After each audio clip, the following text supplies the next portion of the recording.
Dogworks Radio is sponsored by Alaska Dogworks. Check out their website at alaskadogworks.com. From First Paw Media, sponsored by First Paw Coffee Company, this is the Dog Driver Show. Visit our website at dogworksradio.com. Now here are your hosts, Robert Forto and Parto.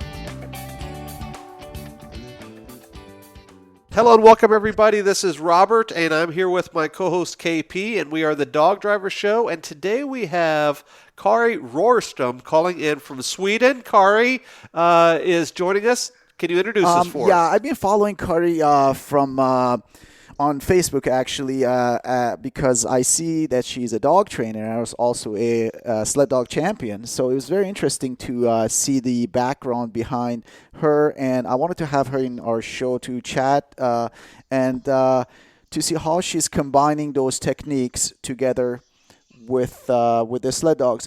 Cari, why don't you give us a little bit of background, who you are and what do you do? I live in the north of Sweden. I have 19 dogs right now. It's 4 Australian Shepherds and the rest are hounds, racing sled dogs. I work. I have my own company where I do a lot of dog training, or I mainly train people to train their dogs. So that's my main job. So you been in the sled dog sport for how long? I started working with sled dogs in 1997 and I did my first race in 2000. And how did you start with the sled dogs, Cari?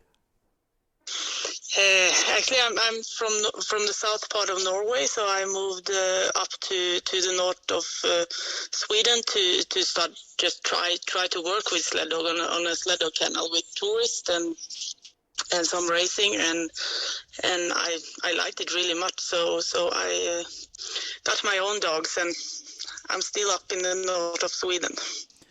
And what type of racing do you do? I do mainly mid-distance racing. I also do some sprint races, but I focus most on the mid-distance races normally between 40 and 60 kilometers per day. And are these stage races or just weekend races? I've done some stage races like Norway Trail. I also tried La Grande Odyssée last winter, but I only did 4 days of that race. But otherwise, it's mainly on the weekend. Okay, Cari, you mentioned that you are a trainer, a dog trainer, and a human trainer for the dogs also, I guess. Tell us a little bit of what you do as a trainer.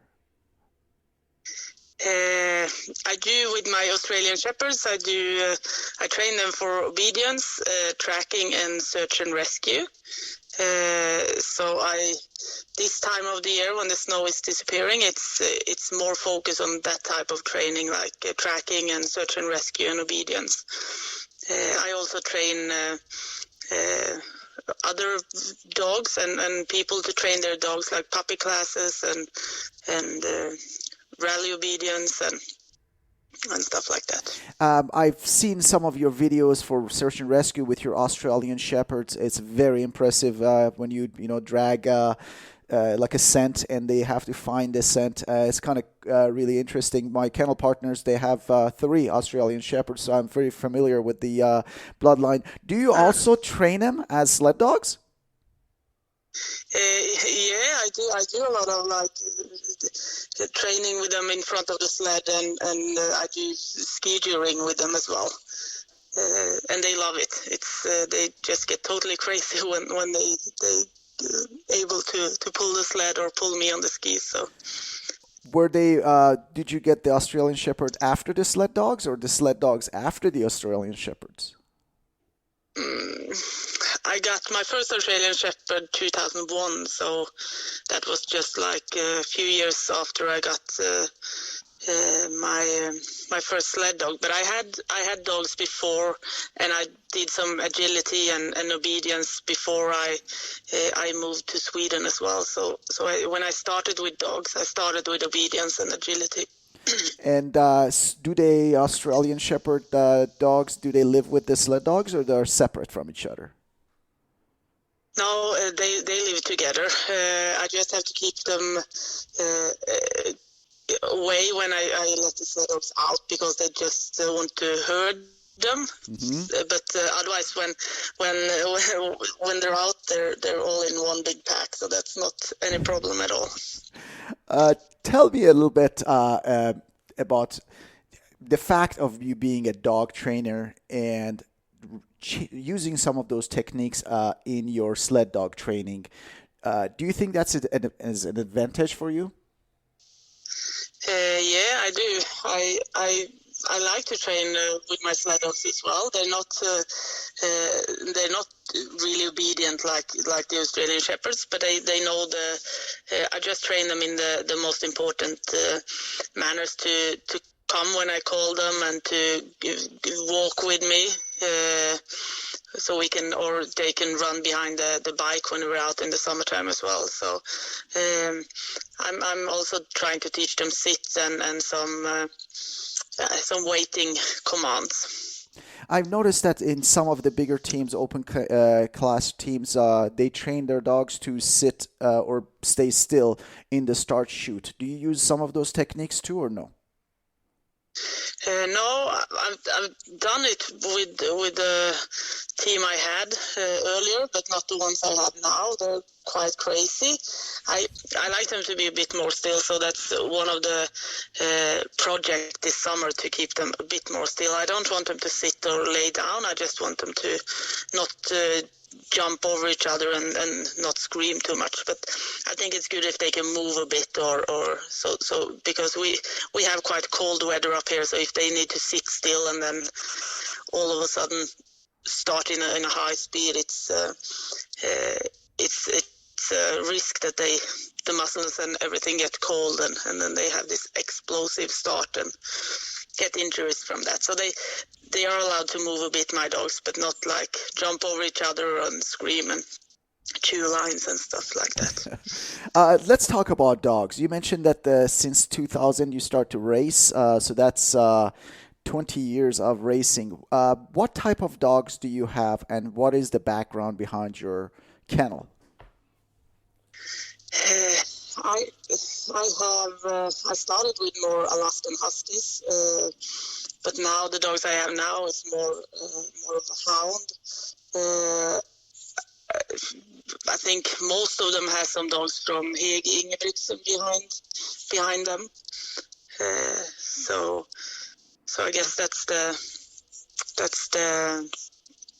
main lines that I'm having in my team right now.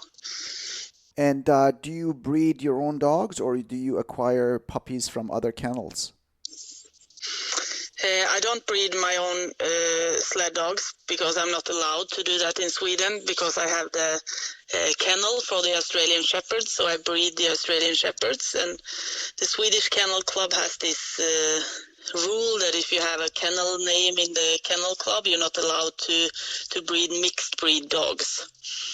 So I don't breed dogs myself. I have a few dogs that is born at my place and like unplanned breeding, but otherwise I try to buy some puppies now and then. That's very interesting. I didn't know that such a rule existed in the Swedish Kennel Club. No, I guess that's quite unique for the Swedish Kennel Club. That is interesting. And so, how many sled dogs, let's say, you have in your yard right now? I have 14 sled dogs. And do you what type of training do you give them? And explain to me how you start your training season every year. We could still train them with sled until just a couple of days ago, because this winter has been really late, and we can still go up in the mountains and do tours with the sled. But normally the season ends in April, and then I start going out with the bike like 3 times every week. And then we start with a 4-wheeler in end of August when it gets colder again. And we normally get snow in October sometimes. And we probably go on sled from November. So that's how it looks like up here. And do you have trails directly from your yard, or you have to travel to train the dogs with a sled? No, I have trails going out from my yard. We live really close to the ice hotel, and they have a lot of tourists, like snowmobile tours and dog sled tours. So there's trails you can go for how many miles you like. So it's really nice. So you're talking about the famous ice hotel in Kiruna? Yep. Okay, which is a hotel made out of ice, Robert, by the way. So it's kind of interesting. Yeah, it is. Very good, very good. So you mentioned that you have hounds, and for our listeners who are not familiar with the region where Cari is living, Kiruna is probably the most north that you can go. Is further up north than Barrow, Alaska, I believe, and it's cold and dark. How do they manage this type of environment with being, shorter coat dogs and hounds? We have heated dog houses for them, and then they stay a lot indoors. I don't train if it's colder than minus 20 degrees Celsius, which is quite often. So sometimes we get like 3 or 4 weeks with minus 30, minus 40, and then we rest, or we try to find somewhere warmer to go training. So, but otherwise they manage it quite good, I think, because they get to be inside, and when they are in the kennel, they have heated houses and so on. So. And what about the daylight? I know that in Alaska, in my area, actually, we're not really bothered by the daylight, but in further up north by Fairbanks, or even further up by some of the north villages, we have a very, very short time frame to train. Do you train in the dark, or you train usually during the day?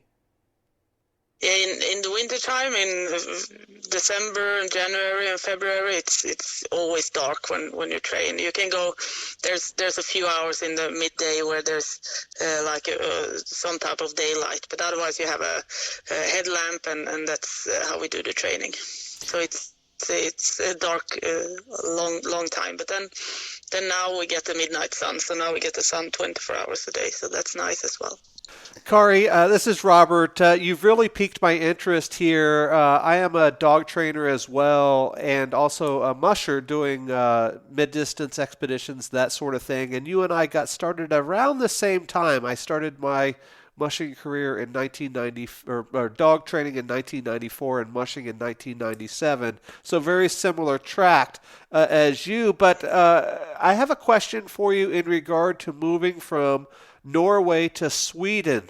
And I'm always intrigued about how things happen over in Europe compared to North America. You said that you've lived there for quite a while, and this isn't really a mushing question, but how are you allowed to do that if you're a Norwegian citizen and able to live in Sweden for such a long time? Now I'm Swedish. Now I'm completely Swedish. So it's I guess between Norway and Sweden, it's not a problem to just move and change your personal number to a Swedish one. So it's not a problem at all, actually. So unlike here in the United States, where you would have to get a visa or get married or something like that, that's not the same there? No, it's not. It's not. I think that if you live here for 5 years, you can see yourself as Swedish. But I got my Swedish personal number quite fast, because there was I don't remember if it was a European Championship that I was going to race, and that I had to race for Sweden. So then I changed it like only a couple of years after I moved here. So, but it's not the same. It's quite easy.